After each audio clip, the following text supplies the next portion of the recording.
नमस्कार दोस्तों, मेरा नाम है शम्मी और आप देख रहे हैं एचपी स्टडीज चैनल को। दोस्तों, एचपी टीजीटी कमीशन एग्ज़ाम के लिए ये क्लास 26 होगी। पिछले 25 वीडियोस आपने अभी तक नहीं देखे हैं तो डिस्क्रिप्शन बॉक्स में लिंक मिल जाएगा, ज़रूर देख लेना। 1000+ क्वेश्चंस की हम सीरीज़ डिस्कस कर रहे हैं इस एग्ज़ाम के लिए। एक क्वेश्चन के साथ अदर जो भी इम्पोर्टेंट क्वेश्चंस बनते हैं उन्हें भी कवर करते हैं, ताकि एक भी क्वेश्चन आपका इस एग्ज़ाम में ना छूटे जब आप अपकमिंग एग्ज़ाम में अपीयर हों। बाकी जो भी आपके डाउट्स हों, क्वेरीज हों, क्वेश्चंस हों, कोई फीडबैक हो, आप हमें व्हाट्सएप कर सकते हैं। पेड क्रैश कोर्स ज्वाइन कर लेना एचपी टीजीटी कमीशन एग्ज़ाम के लिए, अगर आप चाहते हैं कि हमारी टीम आपको अच्छे से तैयारी करवाए अकॉर्डिंग टू द सिलेबस। ठीक है, फीस अभी तक कम है, जल्द ही फीस बढ़ जाएगी। पहला क्वेश्चन है, निम्नलिखित में से कौन सा लेंस निकट दृष्टि दोष जिसे मायोपिया हम कहते हैं, तो इसको कम करने के लिए उपयोग किया जाता है लेंस। ठीक है, तो इस चीज़ को अच्छे से देखना दोस्तों। मायोपिया जो है उसको मिनिमाइज़ करने के लिए हम कनकेव लेंस इस्तेमाल करते हैं, जिसे हिंदी में अवतल लेंस कहते हैं। इसको याद रखिएगा और हर एक क्वेश्चन को खुद अटैम्प्ट करना वीडियो को पॉज करके, ताकि आपको ये पता चले कि क्या ये क्वेश्चंस आपको आते हैं या नहीं। एक दंत चिकित्सक के दर्पण कौन से होते हैं? मैं बात कर रहा हूँ डेंटिस्ट की। तो जब भी आप जाते हैं तो एक छोटा सा इस तरीके का संयंत्र उनके पास होता है, तो इसमें होता है दोस्तों दर्पण। ठीक है, लेंस नहीं होता है। इस चीज़ को अच्छे से देखना, कौन सा ये दर्पण होता है, तो इस दर्पण को बोला जाता है दोस्तों कनकेव मिरर, यानी कि अवतल दर्पण। अवतल लेंस और अवतल दर्पण में काफ़ी डिफरेंस होता है। ठीक है, पजल मत होइएगा। और ये जो अवतल दर्पण है दोस्तों, इसे कन्वर्जिंग मिरर भी कहा जाता है, तो ये भी याद रखना। उसके बाद नेक्स्ट है, वह संयंत्र या फिर यंत्र जो एसी को डीसी में परिवर्तित करता है। अल्टरनेटिव करंट, डायरेक्ट करंट, हम काफ़ी पढ़ते हैं इसके बारे में। तो दोस्तों ये होता है रेक्टिफायर। ट्रांसफॉर्मर कहीं कहीं लिखा रहता है, आपको रेक्टिफायर याद रखना है, ये बिल्कुल सही आंसर है। ये करता है एसी को डीसी में कन्वर्ट। नेक्स्ट है, भारत में पानी के अलवणीकरण संयंत्र कहाँ स्थित है? तो यहाँ पे दोस्तों फर्स्ट वाटर डिसैलिनेशन प्लांट की बात हो रही है, तो फर्स्ट जो भी होगा यहाँ से क्वेश्चंस बनेंगे ही बनेंगे। अब इसमें होता क्या है, वाटर डिसैलिनेशन में दोस्तों समुद्र का पानी लिया जाता है, उसका डिसैलिनेशन किया जाता है और उसको पीने योग्य बनाया जाता है। तो इंडिया में फर्स्टली इसको एस्टेब्लिश किया गया था लक्षद्वीप में, तो ए इज़ राइट आंसर। और कवरत्ती लक्षद्वीप की राजधानी है, 2005 में इसे एस्टेब्लिश किया गया था, तो ये भी याद रखिएगा। ऐसे क्वेश्चंस भी आपको देखने को मिलते हैं इस सीरीज़ में जो आपने कभी नहीं देखे हों, तो काफ़ी नॉलेज हम प्रोवाइड करने की कोशिश करते हैं। बड़े ध्यान से इन क्लासेस को अटेंड करिए, पेड क्रैश कोर्स ज्वाइन करिए, इससे भी बढ़िया स्टडी मटेरियल आपको मिलेगा। Daily PDFs, daily online mock test, test series, books PDFs, notes PDFs, previous year question papers, videos etcetera. निम्नलिखित में से कौन स्वतंत्र भारत की लोकसभा के पहले अध्यक्ष थे? तो 1947 में जब हम स्वतंत्र हुए तो ये भी लाजमी था कि अब यहाँ पे लोकसभा होगी, राज्यसभा होगी। तो लोकसभा का अध्यक्ष या फिर स्पीकर इस समय ओम बिरला हैं, लेकिन सबसे पहला अध्यक्ष कौन था? तो इनका नाम याद रखिएगा, जीबी मावलंकर। कई स्टूडेंट्स मालवंकर बोलते हैं, नहीं, जीबी मावलंकर। पहले तो उच्चारण सही कीजिए, क्योंकि ये क्वेश्चंस ऐसे हैं जो हर एग्ज़ाम में पूछे ही जाते हैं। स्वतंत्र आधुनिक भारत के इतिहास में पहला गैर कांग्रेसी प्रधानमंत्री कौन था? बहुत ही लंबी कहानी है दोस्तों। ये सारी कहानी कहाँ से शुरू होती है? ये सारी कहानी शुरू होती है 1964 से। जब पंडित जवाहरलाल नेहरू की मृत्यु हुई। उसके बाद जो घमासान हुआ भारत की राजनीति में, वो काफ़ी एक बुरे सपने की तरह है। फॉर एग्ज़ाम्पल, लाल बहादुर शास्त्री की मृत्यु हो गई 1965 में। उसके बाद इंदिरा गांधी को बनाया गया। फिर उसके बाद जो कुछ हुआ आपको पता ही है, ठीक है। तो बिल्कुल सही आंसर है दोस्तों, मोरारजी देसाई। अब दोस्तों 1975 में जो इमरजेंसी लगी थी, इंदिरा गांधी ने लगाई थी, तो 2 सालों तक चली थी, 1977 तक। तो उस समय मोरारजी देसाई ये कांग्रेस के सबसे जाने माने नेता थे, लेकिन इन्हें प्रधानमंत्री बनने का मौका ही नहीं मिला कांग्रेस में, इसलिए इन्होंने छोड़ी कांग्रेस और जनता पार्टी के साथ इकट्ठे हो गए। फिर 1977 में दोबारा वोटिंग हुई थी, इमरजेंसी के बाद इंदिरा गांधी हारी और मोरारजी देसाई इसमें जीते, ठीक है। और 1980 तक ये प्रधानमंत्री रहे थे, जो कि पहले गैर कांग्रेसी प्रधानमंत्री थे। उसके बाद नेक्स्ट है, भारत के पहले उप प्रधानमंत्री कौन थे? तो ये भी याद रखिएगा, क्योंकि 1951-52 में जब वोटिंग हुई थी, तब तो ये बिल्कुल जाहिर हो चुका था कि पंडित जवाहरलाल नेहरू ही प्रधानमंत्री बनेंगे। क्यों? क्योंकि 1950 में ही पटेल जी की मृत्यु हो चुकी थी। लेकिन दोस्तों 1947 में जब हम आज़ाद हुए, तो उस समय प्रधानमंत्री पंडित जवाहरलाल नेहरू थे और इनके जो साथ में काम करने वाले थे प्रमुख दावेदार प्रधानमंत्री के लिए, वो थे वल्लभ भाई पटेल। तो इस तरीके से ये क्वेश्चंस बनते हैं हमेशा, बी इज़ राइट आंसर। उसके बाद नेक्स्ट क्वेश्चन, चुनाव आयोग बहुत ही ज़्यादा इम्पोर्टेंट एक संगठन है भारत में और बिल्कुल स्वतंत्र होता है ये। इसमें किसी भी प्रकार का प्रेशर नहीं होता किसी भी पार्टी की तरफ से। और ये दोस्तों कॉन्स्टिट्यूशनल बॉडी है, यानी कि संवैधानिक निकाय है। इसका वर्णन संविधान में है, आर्टिकल 324 से लेकर के आई थिंक 29 तक है। तो इसको भी अच्छे से देखना। क्या आप कमेंट करके बता सकते हैं इलेक्शन कमीशन इंडियन कॉन्स्टिट्यूशन के किस पार्ट में है? अभी पता चल जाएगा कितनी तैयारी आप कर रहे हैं। चुनाव आयोग की स्थापना संविधान के अनुसार दोस्तों 1950 में हुई थी। फिर जाके 1951-52 में चुनाव हुए थे। तो ये सब कुछ इसी निकाय ने करवाए थे। 1951 में हुए थे या 52 में, ये क्वेश्चन अक्सर स्टूडेंट्स के दिमाग में रहता है। दोस्तों अक्टूबर-नवंबर के आसपास 1951 में शुरू हुए थे और जनवरी तक 1952, तो दोनों सालों में चुनाव हुए थे। और ऐसा नहीं कि सिर्फ केंद्र के ही चुनाव हुए थे, उस समय पहली बार चुनाव हो रहे थे भारत में। तो लाजमी है जो भी उस समय राज्य थे वहाँ पे भी चुनाव हुए थे, ठीक है। हिमाचल भी उन्हीं में से एक था।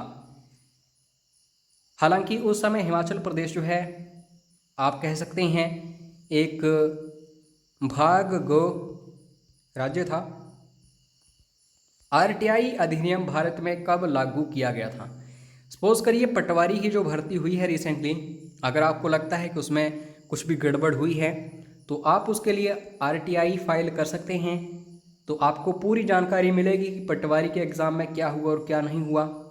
ज़रूरी नहीं कि सिर्फ पटवारी की बात है, कोई भी एग्ज़ाम हो या फिर सरकार की तरफ से कोई भी गतिविधि हो, तो राइट टू इन्फॉर्मेशन के लिए आप वहाँ पे अप्लाई कर सकते हैं, आपको पूरी जानकारी मिलेगी। तो क्वेश्चन ये बनता है कि भारत में ये लागू कब हुआ था? 2005 तो बच्चों को भी याद हो जाएगा, इसको भूल जाओ अब, ये आपको याद नहीं रखना है। आपको याद रखना है 15 जून, ठीक है, ये वेरी वेरी इंपॉर्टेंट है। और बाकी 2005 तो अभी से आपको याद हो गया होगा, आशा करता हूँ।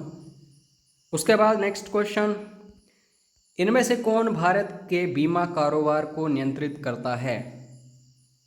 दोस्तों अगर LIC की बात करूं, आप गाड़ियों में इंश्योरेंस वगैरह करवाते हैं, तो इस सब को नियंत्रित करता है IRDA। अब आप सभी के लिए होमवर्क ये है, IRDA के बारे में जो कुछ भी आपको आता है, इसको स्थापित कब किया गया था, इसका हेडक्वार्टर कहाँ पे है, इसके चेयरमैन कौन हैं, और इसके तहत क्या क्या आता है और क्या क्या नहीं। कमेंट करके ऐसे लिखना कि जो भी स्टूडेंट्स आपकी कमेंट को देखें वो लाइक करने के लिए मजबूर हो जाएं, इंक्लूडिंग मी, ठीक है। उसके बाद विटामिन ए जो है उसको और किस नाम से जाना जाता है? ए, बी, सी, डी, के। इनको अच्छे से देखना। 5 विटामिन्स ऐसे हैं जिनके दूसरे नाम पूछे ही जाते हैं। तो विटामिन ए का दूसरा नाम जो है दोस्तों रेटिनोल है, ठीक है। बाकी ये भी देख लेना आपकी कैल्सीफेरोल क्या है और बाकी जो भी हैं, ठीक है। मुझे अभी याद नहीं आ रहा है, आप ज़रूर देखिएगा इंटरनेट के ऊपर या किसी बुक के ऊपर। एक क्वेश्चन यहाँ से भी पक्का होता है। लोकसभा के लिए पहले मध्यावधि चुनाव किस वर्ष में हुए थे? तो दोस्तों ये भी इम्पोर्टेंट है। मैं आपको एक छोटी सी कहानी समझाना चाहता हूँ, हालांकि पहले बता चुका हूँ। 1964 में पंडित जवाहरलाल नेहरू जी की मृत्यु हुई दिल का दौरा पड़ने से। 1965 में ताशकंद समझौते में लाल बहादुर शास्त्री जी की मृत्यु हो गई। तो अब यहाँ पे क्वेश्चन ये बना कि अगला प्रधानमंत्री कौन बनेगा। तो मोरारजी देसाई उस समय वरिष्ठ थे, काफ़ी सुलझे हुए नेता थे, तो लाजमी है उन्हीं को नेता बनाना था। लेकिन नहीं, उस समय जो अध्यक्ष थे कांग्रेस के, उनकी और मोरारजी देसाई की नहीं बनती थी। इसलिए किसको बना दिया गया प्रधानमंत्री? इंदिरा गांधी। उस समय जब इन्हें प्रधानमंत्री बनाया गया तो बोला गया गूंगी गुड़िया है ये लड़की, ये तो कुछ भी नहीं कर सकती, ये तो एक कठपुतली है, हम अपनी तरह से सरकार चलाएंगे। जो अध्यक्ष थे कांग्रेस के। लेकिन दोस्तों इस गूंगी गुड़िया ने आगे जाके जो भी किया आप सभी को पता है कितनी बुरी हालत है। अगर मैं इमरजेंसी की बात करूं और बाकी इन्होंने जो भी फैसले लिए थे तो पूरे देश को उंगलियों पर नचाया था। तो 1972 में चुनाव होने थे, ठीक है, क्योंकि 1967 में इंदिरा गांधी जी चुनी गई थी प्रधानमंत्री। तो हालत इतनी खस्ता हो चुकी थी 1969-70 के आसपास कि अब लाजमी था कोई और प्रधानमंत्री आएगा। लेकिन दोस्तों इंदिरा गांधी जी ने पूरी जनता से आग्रह किया कि आप मुझे वोट दीजिएगा, जो भी गरीबी है देश से उसे मिटाऊंगी। काफ़ी ऐसे ऐसे वादे किए जो कि जनता को पसंद आए। और दोस्तों जो चुनाव 1972 में होने थे, इन्होंने आग्रह किया राष्ट्रपति से, इंदिरा गांधी जी ने, कि 1971 में करवा दो। कोई भी प्रधानमंत्री ऐसा कर सकता है। सपोज करिए 2024 में जो इस समय प्रधानमंत्री हैं मोदी, इनका कार्यकाल समाप्त होगा तो राष्ट्रपति से आग्रह करके ये 2023 में भी चुनाव करवा सकते हैं। तो इसी प्रकार इंदिरा गांधी जी ने उस समय चुनाव करवाए। तो 1972 के बजाय 1971, यानी कि 1 साल पहली बार हुए थे, जिसे हम बोलते हैं पहले मध्यावधि चुनाव। तो आपको ये भी याद रखना है, इम्पोर्टेंट है। उसके बाद दोस्तों नेक्स्ट है, सभी वस्तुएं जो दुर्लभ और आपूर्ति में सीमित होते हैं उन्हें क्या कहा जाता है? सपोज करिए प्याज है दोस्तों, ठीक है। अगर आप बोलोगे कि इस समय प्याज 15 रुपये किलो चल रहा है, तो जब सर्दियाँ आती हैं ये 50 रुपये तक पहुंच जाता है, ठीक है। तो इसमें होता क्या है? इसमें होता क्या है दोस्तों? बिल्कुल सही आंसर है इस क्वेश्चन का, ये होती हैं आर्थिक वस्तुएं, ठीक है। इनकी कमी होती है। यहाँ पे क्वेश्चन में क्या लिखा गया है? जिन चीज़ों की कमी होती है और लिमिटेड सप्लाई होती है, क्योंकि प्याज सर्दियों तक ख़त्म हो जाता है, बिल्कुल इसकी कमी होती है, लिमिटेड सप्लाई होती है, तो इसलिए महंगा हो जाता है। तो इन चीज़ों को आर्थिक वस्तुएं या फिर इकोनॉमिक गुड्स बोला जाता है। तो इकोनॉमिक्स के ये वेरी वेरी इंपॉर्टेंट क्वेश्चंस हैं और 70% स्टूडेंट्स वीक होते हैं आर्ट्स के इकोनॉमिक्स में। यहीं पे मार लगती है हर एक स्टूडेंट को। तो अच्छे से पढ़िए, बाकी पेड क्रैश कोर्स में हर एक टॉपिक अच्छे से मिलेगा आपको। सरकार द्वारा निषेध और अवरोध को हटाने को क्या कहा जाता है? जिसे हम बोलते हैं प्रोहिबिशंस और हिंड्रेंस को रिमूव करने की प्रोसेस को क्या बोला जाता है? तो ये जो दोस्तों निषेध है और अवरोध, ये मुख्य रूप से जो प्राइवेट कंपनीज होती हैं, निजी कंपनियां, उनकी रजिस्ट्रेशन में ये टर्म्स इस्तेमाल होती हैं। तो इसको बोला जाता है लिबरलाइजेशन, उदारीकरण। अब यहाँ पे देखिए बड़े ध्यान से, 1991 में काफ़ी संकट आया था, वित्तीय संकट भारत के ऊपर। तो उस समय वित्त मंत्री थे मनमोहन सिंह, जो प्रधानमंत्री भी रहे बाद में। तो इन्होंने क्या क्या यहाँ पे अपनाया था? LPG, एल का मतलब होता है लिबरलाइजेशन, यानी कि उदारीकरण। लाइसेंस बड़ी आसानी से मिलने लगे प्राइवेट कंपनीज़ को, बैंक्स को। उसके बाद प्राइवेटाइजेशन, यानी कि जहाँ सरकार पैसा लगाती है वहाँ पे उद्योगपति बड़े बड़े वो भी पैसा लगाने लगे। ग्लोबलाइजेशन, यानी कि बाहर की कंपनियाँ, अमेरिका वगैरह की कंपनियाँ भी इंडिया में निवेश करने लगीं। तो ये चीज़ें आपको अच्छे से देखनी है, कोई और आपको नहीं बताएगा, सिर्फ इसी चैनल पर इतने अच्छे तरीके से समझाया जाता है। मुद्रास्फीति जनित मंदी को किस रूप में परिभाषित किया गया है? स्टैगफ्लेशन क्या होती है? स्टैगफ्लेशन टर्म है दोस्तों एक, जो बार बार पूछी जाती है। स्टैगफ्लेशन में होता क्या है? जो महंगाई है बहुत ही ज़्यादा बढ़ जाती है, जो ग्रोथ है किसी भी कंट्री की वो नीची चली जाती है, और अनएम्प्लॉयमेंट, जो काम कर रहे हैं, जो भी लोग हैं, उन्हें रोज़गार नहीं मिलता, बेरोज़गारी बिल्कुल बढ़ जाती है। तो इसे स्टैगफ्लेशन कहा जाता है। तो अब आपको ये भूलना नहीं चाहिए इन फ्यूचर। लोकसभा में स्वीकृत होने के लिए डैश के अविश्वास प्रस्ताव के समर्थन की आवश्यकता है। इस समय सरकार चल रही है मोदी की, ठीक है। कोई एक ऐसी पार्टी आए, सपोज करिए कांग्रेस पार्टी आए, और बोले कि इस समय जो मेजोरिटी है 272-73 जो MP चाहिए होते हैं किसी सरकार को, चाहे NDA हो या फिर UPA, क्योंकि ये भी एक अलायंस होता है। ऐसा नहीं कि टोटली BJP या फिर टोटली इंडियन नेशनल कांग्रेस। हालांकि ये बात अलग है कि BJP इस समय पूर्ण बहुमत से सरकार बना चुकी है। तो बात क्या है, अगर इंडियन नेशनल कांग्रेस बोल दे कि मोदी के पास 272-73 MP नहीं है, तो ये एक अविश्वास प्रस्ताव लाएंगे लोकसभा में, जिसमें दोस्तों 50 सदस्य जो हैं पार्लियामेंट के, उनके हस्ताक्षर लेने पड़ते हैं उसके ऊपर, तभी वो पास होता है लोकसभा में। और अगर लोकसभा में ये बिल्कुल जाहिर हो जाए, प्रूव हो जाए कि हाँ वाकई किसी प्रधानमंत्री या किसी सरकार के पास 272 या 73 MP नहीं है, तो वो सरकार टूट जाती है, डिसॉल्व हो जाती है वो लोकसभा। तो this is called no confidence motion. तो इसमें कम से कम 50 मेंबर्स के साइन होने चाहिए, ये जो प्रस्ताव होता है, ठीक है। उसके बाद नेक्स्ट क्वेश्चन, लोकसभा में मनोनीत किए जा सकने वाले एंग्लो इंडियंस की अधिकतम संख्या है। तो मनोनीत होते हैं लोकसभा में भी और राज्यसभा में भी। और मनोनीत करने का काम किसका होता है? जो राष्ट्रपति होता है देश का। तो इस समय अगर मैं बात करूं लोकसभा में, तो 2 एंग्लो इंडियन मेंबर्स जो हैं वो मनोनीत किए जाते हैं।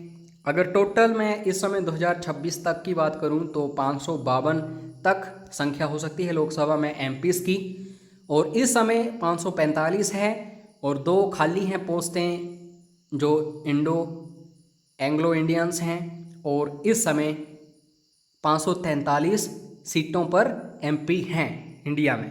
तो इसको अच्छे से देखना। बाकी राज्यसभा में 12 सदस्य मनोनीत कर सकता है राष्ट्रपति, ठीक है।